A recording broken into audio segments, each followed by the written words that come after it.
I would like to welcome you all at today's edition of the Carbonless Leadership Series, organized in partnership with our friends at Edelman.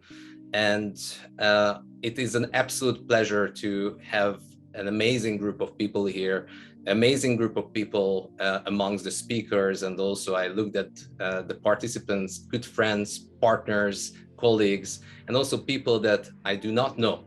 And that's even better. We organized the leadership series to bring people together that share the interest in decarbonization, technology, investments, and factors, features, topics that relate to all that, impact all that.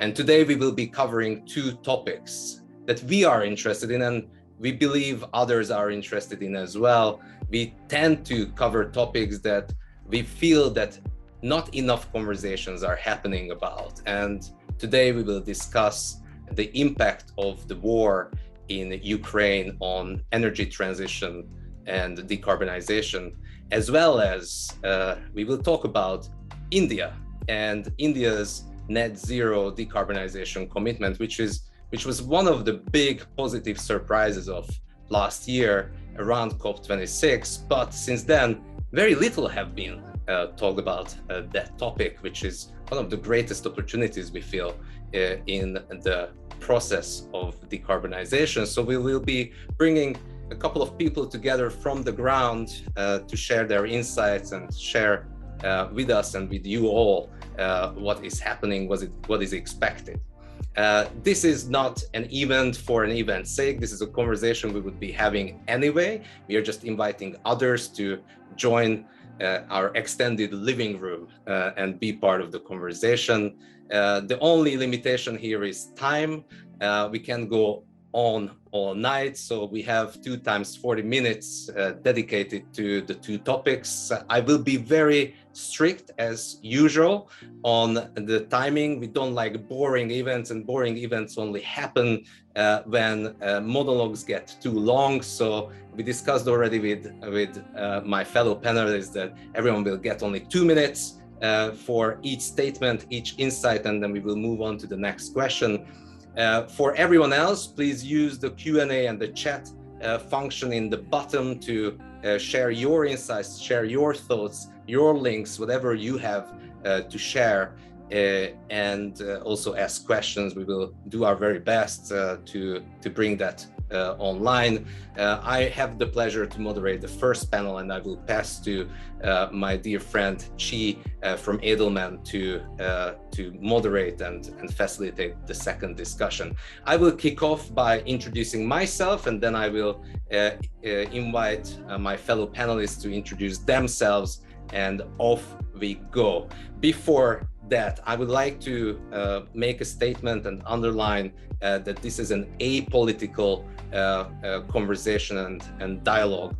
Please do not expect and also do not engage in political statements and conversations, even in the context of Ukraine. What we are focusing on here is decarbonization, opportunities around carbon and investments and technology. And this is a safe place and safe space for those conversations. Please be respectful as we are with everyone and inclusive. So off we go. My name is Tony Verb, co-founder and director of Carbonless Asia, an innovation and investment platform with the mission to decarbonize the industries of the region that have a significant carbon footprint. We do this through investment and partnerships, working with big corporations on their carbon journey, and also just by bringing great people together to share best practices like today. And with that, I would like to invite Christine Lowe, Dr. Michal Mejdan, and Charles Jons to switch on their cameras and unmute themselves. And in alphabetical order, I invite them to introduce themselves to you. Christine, the mic is yours. Hi, well, I'm Christine Lowe. I am with the Hong Kong University of Science and Technology. I was a ministerial appointee in the Hong Kong SAR government with the portfolio of the government. Thank you, Christine. Over to you, Michal. Good morning, glad to be here. My name is Michal Meidan. I am with the Oxford Institute for Energy Studies, where I run two research programs. One is the gas research program and the other is the China energy research program. Thank you. And last but not least, Charles. Probably least in this case. Hi, my name is Charles Yant. I head up Asian ESG research for Macquarie. I'm based in Singapore. Thank you. That was a great rehearsal for how to keep a brief, otherwise lengthy and very impressive CVs. But I invite everyone to Google and research and go on the registration page to check everyone's background. It's impressive and extensive, and that's the reason why we have this panel here. Now, let's start with just an open question, because when we talk about Ukraine, the war in Ukraine, and its impact on decarbonization, that is in consideration and with consideration to energy security. I would like to understand everyone's view in how they feel the different regions, different countries differ in their exposure and in how they get impacted in the context of energy security and on energy transition and decarbonization. Let's go again through alphabetical order, and Christine, the mic is yours, but I invite everyone to just jump in, jump back. This is a conversation, okay? Let's enjoy the conversation, but that is the okay. So let me start by maybe pointing out something general about energy security. I think, first of all, we all have come through a time when we talk about fossil fuels, I'm talking about past times where geopolitics is really important. Where do you have the resources? How do the resources move around and so on? So the second point I want to talk about is about diversification. What we are seeing happening with disruptions caused by the war is precisely that, particularly in Europe, they're talking about how to be energy secure going forward. And because they feel that they're so reliant on Russia, that the plan going forward is diversification. That means to be able to source energy, oil and gas, from other origins, right? So there is this notion of diversification as a essential element of thinking about long-term energy security. So if we now look at the needs of replacing Russian energy in Europe with energy from elsewhere. So some of the questions we need to ask, and I don't have the answer to it, is first of all, to what extent is the availability of Russian energy to Europe and to other places replaceable? And to what extent? Then secondly, we want to say, well, where do we have energy in the world that could replace Russian energy? So obviously the Middle East become really important again. So I feel that in maybe the past few years, because we're talking about non-fossil fuels, investments in non-fossil fuels, we have kind of slightly forgotten about talking about the Middle East. The Middle East, of course, let's remind ourselves there's something called OPEC, which is, of course, more than the Middle East. Russia is also a member of OPEC. So what I'm saying is, I think there is now more refocusing on what the Middle East can do. And then, of course, there's the issue of the big energy importer of China being being the big fossil fuel user at the moment, trying to decarbonize long term. And then there is India, which is your next session. The issue here for many emerging economies, including China and India, is for them, coal plays an important part in their domestic energy security. It is what they have. Thank you. On cue, I had to raise my hand to keep to the promise. But Christine, there's so much to unpack there, and I would have 10 follow-up questions. But before that, Michal, over to you. What do you have to say? Let me follow up from what Christine was saying with three main points. I think obviously Europe is in the eye of the storm right now, with the direct exposure to Russian gas very much, and Russian oil, of course, but of course Russian gas is directly linked to Europe via pipeline.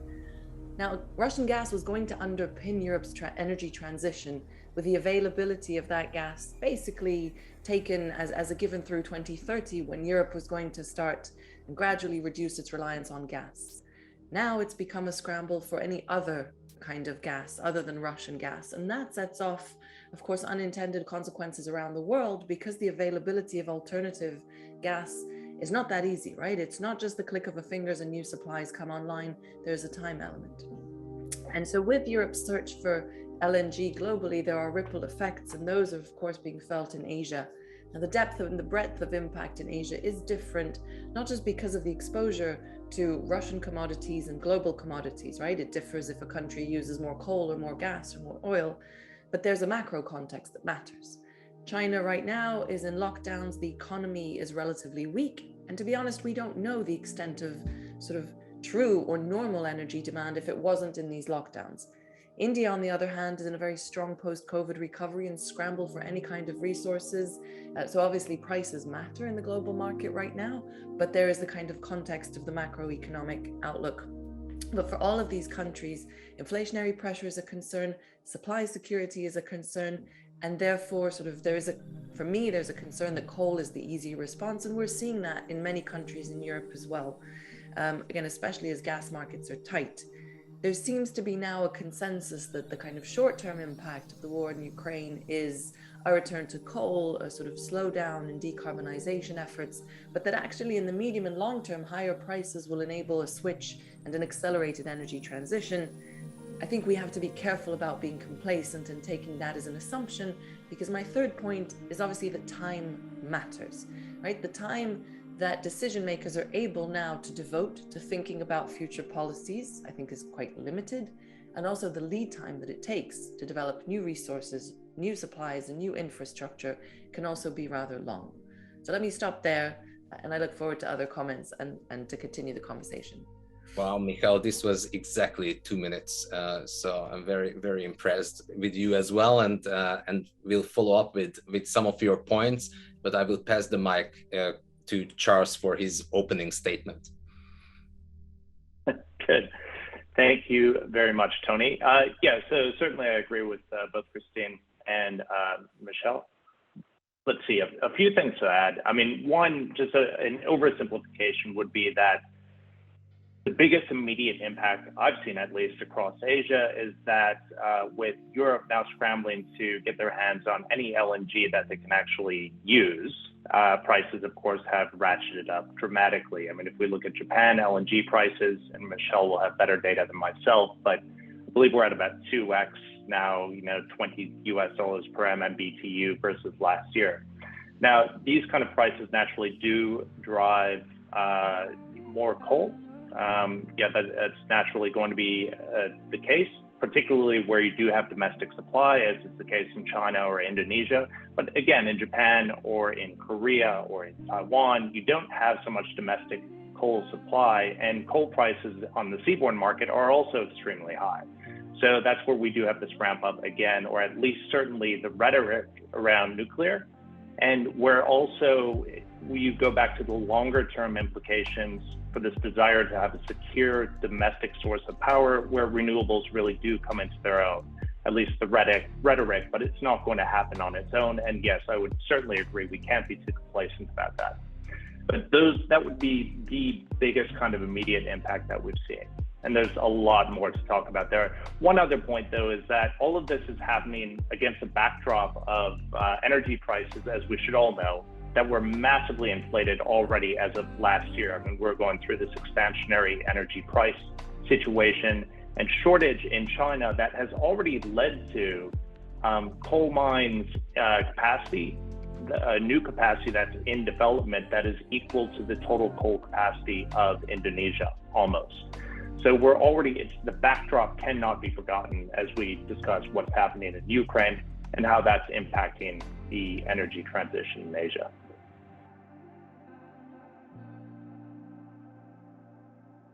All right, thank you, Charles. There's indeed a lot to unpack there, but I will ask you to actually pick out any of the points that you found the most important, even from your own opening statement, but more importantly, integrate that into the quite frankly the main question. And I'm already jumping the gun here, because really the main question is how can the current situation be a positive catalyst, or under what scenario, under what circumstances can it be a positive catalyst to accelerate energy transition for decarbonization? So I will just pass the mic back right to you, Charles, and I can't wait to hear what you have to say.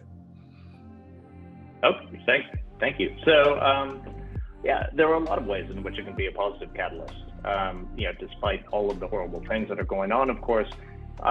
First of all, simply, the old adage, the answer or the solution to high prices is high prices. So in a sense, these high prices for fossil fuels are driving other things, but also they make renewables more attractive in comparison. Now, there are shortages along the supply chain in renewables and for EV batteries, and we can talk about that later. But where you have this comparison of where gas prices are and where coal prices are and what that means for power prices, suddenly wind or solar, both established, and despite some cost inflation over the past year, they're much cheaper than it would be to generate power with coal or with gas. So that is in and of itself a driver. Another is that we do have this drive, and very explicitly in the EU plans, which I'm sure we'll talk about, for energy efficiency. And you have the economic impetus when costs are so high, really to drive forward a lot of the things that are already available to improve energy efficiency, reduce consumption, that have been just kind of ignored for a long time in an era of cheap energy, and now they won't be, is the hope. So those would be the biggest drivers, and many more to go through, but I'd like to hand it back to you first. May I just ask you, Charles, immediately about energy efficiency, because in Europe there's a lot of talk about that. What do you see in Asia in that context, or what do you hear? Yeah, see and hear quite a lot. So of course it varies by market. I mean, if we could just take China as being the behemoth, you can see,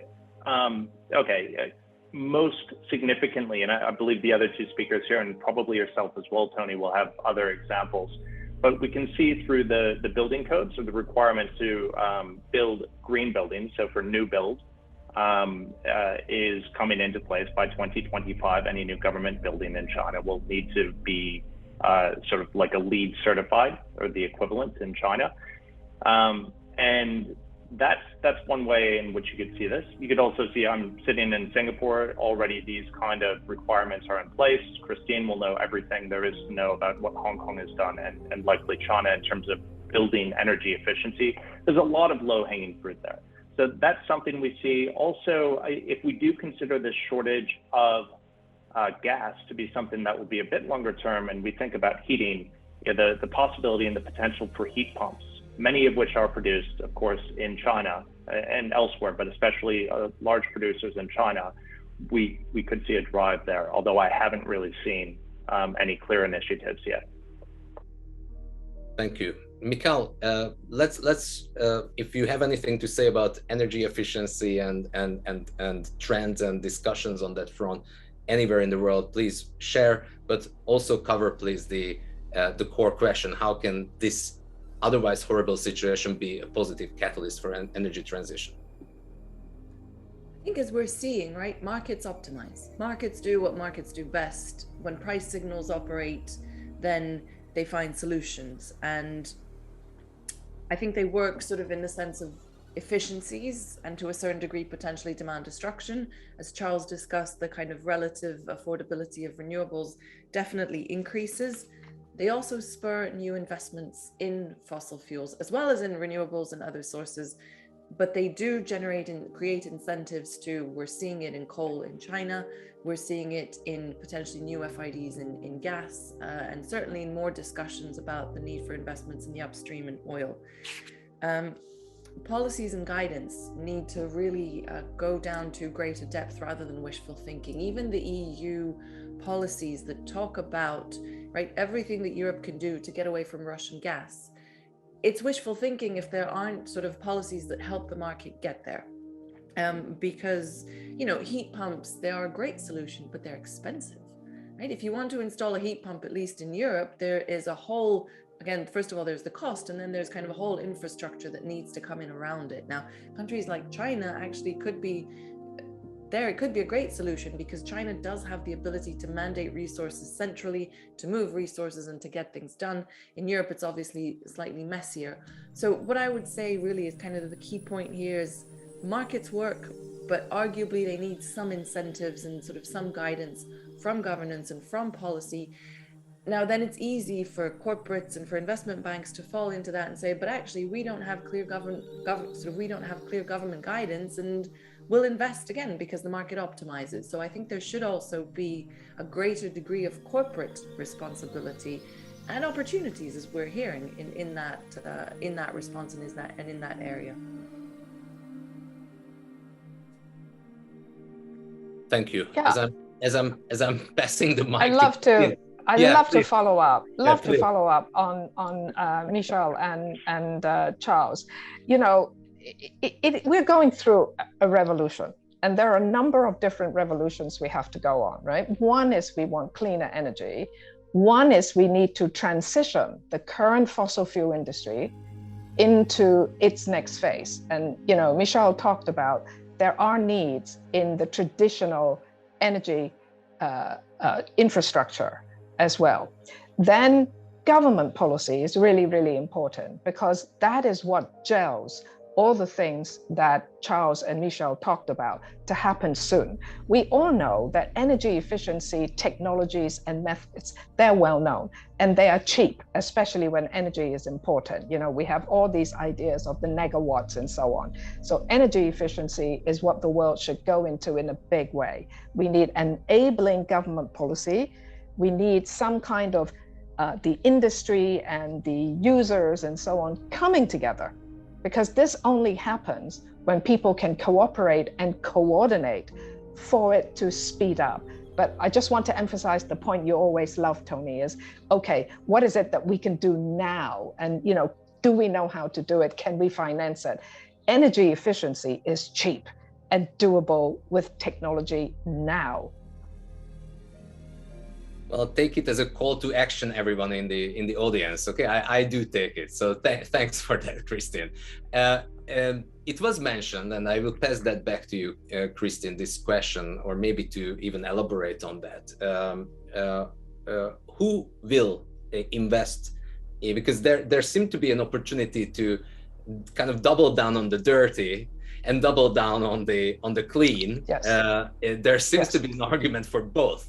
Like who do you think will invest? And this is the question to everyone. Who do you think will invest in either? And how could you incentivize more investment flowing into the clean? Whether policy, through policy or otherwise. Well, I think if you're listening to the oil ministers and oil companies in the Middle East, what they're saying is in the lead up to COP27 and COP28, both of which are in the Middle East, right? So this year we have COP27 in Egypt, and I think COP28 is also in the Middle East. I think in Abu Dhabi, if I'm not mistaken. So we are going to talk about this year what investments and what transition is needed in the traditional oil and gas sector. Then I think we also need to talk to the renewable sector, the nuclear sector, the efficiency sector, and how to hold it all together. You are going to have people who are going to be willing to invest in both. So the picture going forward You could say, if people just want, a kind of simplistic answer, is it good or bad for fossil fuel? Is it good or bad for decarbonization? What we are going to see in the near term is investments going to both areas. So you could say that the picture is a little bit confused. And I just want to add at this stage something that Michel said, which is about timing. We know that if we're going to stay within 1.5 degrees, we have to do a lot before 2030. And right now, I just don't know whether we're going to make that timeline, but maybe Michel can talk more about that. And please, Michel, do elaborate. But before that, I just want to say, Christine, that I saw John Kerry in Davos saying exactly the same thing, that he has no doubt that we will get where we need to get to in terms of low carbon economies and industries. The question is time. Michel, time is critical, right? The point is the time is critical. Saying that we will get there and doubling down on announcements and making even more ambitious targets without giving industry, investors, and perhaps international governments the tools to get there in an ambitious, tools and incentives to get there faster, right? Sooner rather than later. I think that's the issue, because we have to face it. We are nowhere on track to meet our global targets. We are nowhere on track. Well, not nowhere is perhaps a bit harsh, but we are not on track to net zero. We are not on track to 1.5 degrees temperatures. So I think we have to bear that in mind. I think we also need a rational debate about the role of fossil fuels in the energy transition, because that will help, I think, the kind of resource allocation. There needs to be more investments in fossil fuels, but if we do those, at least let's make them as clean and as accountable as we can. So to kind of report and verify emissions throughout the value chain and be a bit more mindful of where these investments are happening and how they're happening. I think we also need a rational debate and a recognition that the pace of the energy transition is going to be different around the world. And again, that creates business opportunities, or you could see it as market dislocations, where you sort of have arbitrage opportunities for traders. My concern, and my concern is that I sound like the kind of beater of risk and the negative person on the panel, but also we have geopolitical tensions that are making these international efforts and the kind of collaboration that we need much more difficult, right? I think we are in an unprecedented situation today where so many governments have actually signed up to net zero targets. So lots of different governments in the same direction, US, China, all looking in the same direction. Absolutely amazing momentum. We're struggling to capitalize on it. But I do think that the investment will have to come from everyone, right? It will be private investors working on energy efficiencies. I agree with Christine. There's a huge focus in the industry on greening supplies, and there's huge opportunities on the demand side. And really, I think our consumption habits need to change, especially in the West. They need to change. We can't just assume that we can keep doing what we're doing and consuming as much as we're consuming, and that sort of technologies will solve the supply side for us. We have to do it on the demand side as well. So I think, again, the investments have to come from sort of across the scale, but the debate about where, how, when has to be rational and supported by government guidance. Thank you, Michal. Charles, over to you for thoughts. Yes, I was, thank you. So I was just looking for a figure. So oil and gas companies this year naturally are raking in fantastic profits. Now on IEA's numbers, it's plus $2 trillion in net profit versus last year. It's the estimate for 2022, oil and gas, and that's 2.5x versus the 5-year average, the last 5-year average. Now, we've seen a lot more investor activism around pushing some of the oil majors, at least the publicly listed oil majors and gas companies as well, on their energy transition plans. We would expect to see a larger chunk of this potentially, of these excess profits, go into the energy transition. So even as they are certainly investing in more fossil fuel infrastructure, it will be ramping up presumably investments, and not just presumably, we can see this in the plans, but potentially we see an acceleration even from here in the investment plans of these oil and gas companies with that, with some of these windfall profits. And if not, then they run the risk of facing government as they are doing now in the UK, potentially, where government is looking for a piece of those windfall profits. So, yeah, we certainly would have more money from that area that could be shifted, and that's something we're looking at. And quite frankly, Charles, that's something we are looking at as well at Carbonless. We are speaking with a lot of investors, co-investors, and from utility and energy companies. We receive a lot of interest in this space. So that's our hope as well, that the windfall profits can actually fuel energy transition related investments indeed, and then the dirty becomes clean, hopefully. And now, before I ask you a question, Charles, and of course everyone else, I would like to invite everyone else on the call and in this conversation to type their questions or insights or contribution into the chat or the Q&A section, because we are running out of time. So this will be the last question from me, and perhaps some questions from everyone else. But Charles, you mentioned supply chain and bottlenecks, and it might be a big issue for the renewable sector and others, and that's something that especially interests me. Can you please elaborate on that, what you see? Yeah, absolutely. So, we have the long COVID in supply chains across industries, right? But specifically looking at some of the clean tech or climate tech energy transition industries, there are some particularly tight bottlenecks, right? So in the case of solar, the biggest issue has been polysilicon supply. So we've seen polysilicon prices go from sort of $8 per kg at the start of 2021 to around $40 per kg, where they've been bouncing around for a while now. Now, that one is relatively straightforward. We do have a substantial chunk of capacity coming online in the second half of this year, so we'd expect to see that kind of get scaled back. But we still do have shipping as well, and the shipping bottlenecks are an impact on everything. But solar panels, it's gone from being a really an irrelevant cost to being something that's quite material. And we can get into numbers offline. In the case of EVs, naturally lithium. So we have all of the energy transition metals. We have seen some sort of inflation, but particularly lithium. I mean, also cobalt, also nickel. Like, they're pretty much across the board, but lithium is a standout, and we can see that has had an impact on some of the earnings for battery manufacturers who haven't been able to pass on those costs. And meanwhile, prices are going up. You can see that. Now, these, both for solar and for lithium-ion batteries, like, the long-term trends are very much intact. It's just that we've gotten so used to watching this experience curve play out, where we have year on year, we have these substantial reductions in costs, and suddenly to see an increase has kind of gotten people to worry quite a bit and panic. In the case of solar, like I said, we can see where that polysilicon shortage ends.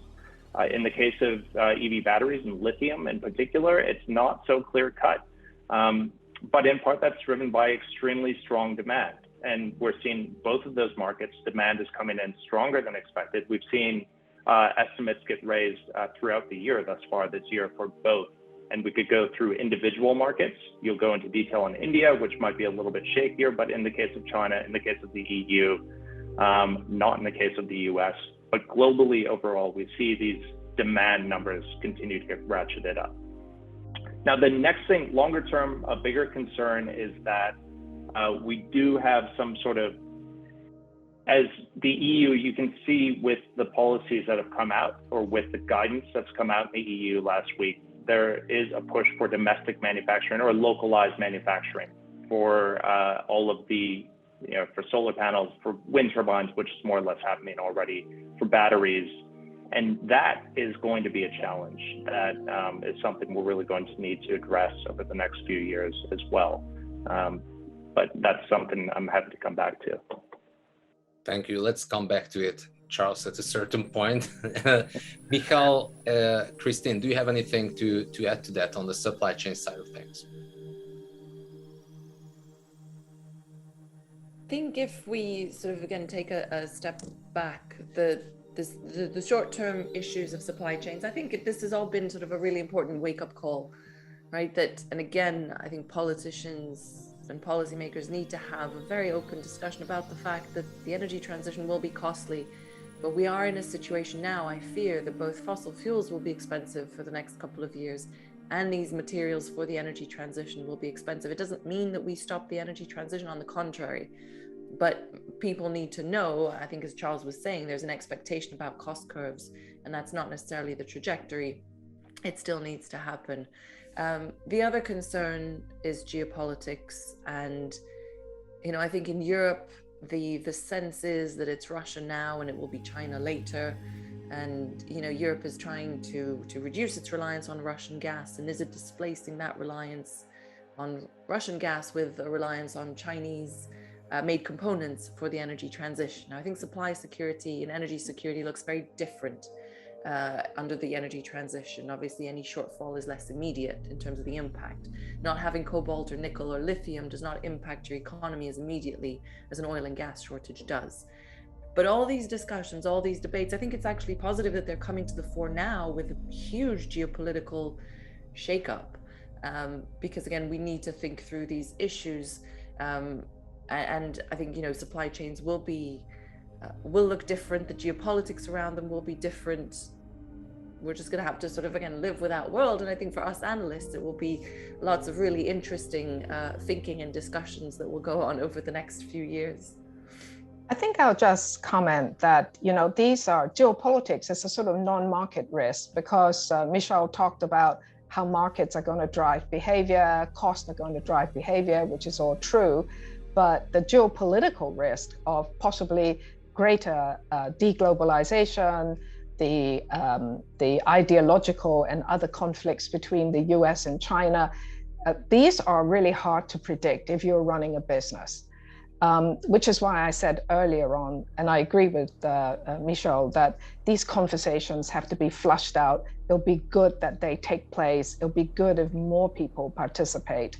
And I'm pretty sure with now the Middle East coming and saying, hey, what do you all really think about reinvestments in what needs to be done with providing energy security with fossil fuels and transiting to something that the world has to agree on. And at the same time, in the background, we have these geopolitical conflicts between China and the US, and what position the EU may take going long term. So I think this is the frame with which we need to look at these risks going forward. Thank you so much. I really don't want to finish this conversation, and I would love to continue in my living room, but we are in different geographies, unfortunately. We have one question from the audience, and I would like to pose it to you.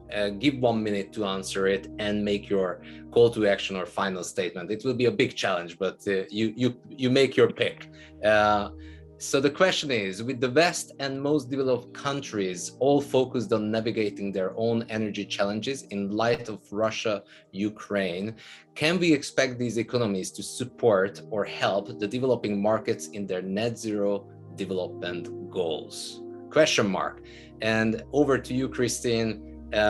Address it, answer it, and make a call to action or a summary. Okay, this was always difficult. I think people will remember that the money that the richer economies were supposed to provide for the emerging economies under the Paris Agreement, that's not been going too well. So I think with all these other complexities, that discussion is going to be very difficult. But if I were to say one thing to people who are listening that can be done now and that we can all invest in it, from government to private sector, to you and I as consumers, is energy efficiency. Thank you, Christine. Mikhail? I think they could, I think they should. It will be difficult, it will be challenging as it has been to date. And that's where I think these rational discussions about, again, the uninformed consequences of sanctions on Russia, for instance, and how the impact of the Russian invasion of Ukraine is playing out. Obviously, we're monitoring it and we're seeing what's happening, but that needs to be front and center of the conversation, because the risk of energy poverty and energy disparity is increasing dramatically. So I think there should very much be more investments. I just hope that the trigger is not going to be an even greater crisis somewhere in emerging economies that is related to either energy poverty or to floods or to kind of natural event risks. But the optimistic view is that, you know, if we take the consensus that the short term is going to be painful, but really in the medium term, we're heading towards an accelerated energy transition, we need to make that consensus a reality. And that would also entail that developed markets transfer more funding to developing markets in order to enable that energy transition. Thank you. Trying to end on a positive. That's always good. Charles, once again, last but not least. Thank you. Yes, naturally agree with the previous two speakers. And it's also natural that we have concerns that emerging markets are going to be forgotten as developed markets struggle to deal with their own issues. However, we are seeing certainly signs to the contrary. And I think the particular initiative that's most exciting to me is that we still see advances in these plans to help South Africa and now Indonesia and Vietnam actually retire coal-fired power plants early. And that's, again, something that I would have anticipated might be forgotten. It's just from COP26 where this is kind of kicked off. But just over the past 2 weeks, we've seen double down on these particular initiatives. So very exciting to watch that as we roll into COP27 ultimately. In terms of kind of a positive or call to action, one, yes, energy efficiency, absolutely. Also renewables. So it feels in a sense that as we are investing more heavily in fossil fuel infrastructure for the time being, and fossil fuels are really kind of the center of attention, it's worth keeping in mind that the diversity, the value of diversity of energy supply, the value of localized energy supply, and in many cases with wind or solar or both, the cheapest possible form of electricity, not all energy, but electricity, the drivers, both in developed markets and emerging economies for renewables are only getting stronger. So that does lead us then to, like Mikhail said, the midterm kind of promised land of energy transition accelerating, which isn't going to happen without us pushing it every foot of the way. That's it. Thank you. Thank you, and thank you all. Thank you all for participating, contributing. Thank you all for listening. And my call to action is a summary of all the call to actions, but most importantly, in one short sentence, let's double down, and we will be doubling down. So on that positive note, I will pass the mic to Chee, and he can kick off the next panel. Thank you again, Christine, Mikhail, and Charles. I hope to see you soon.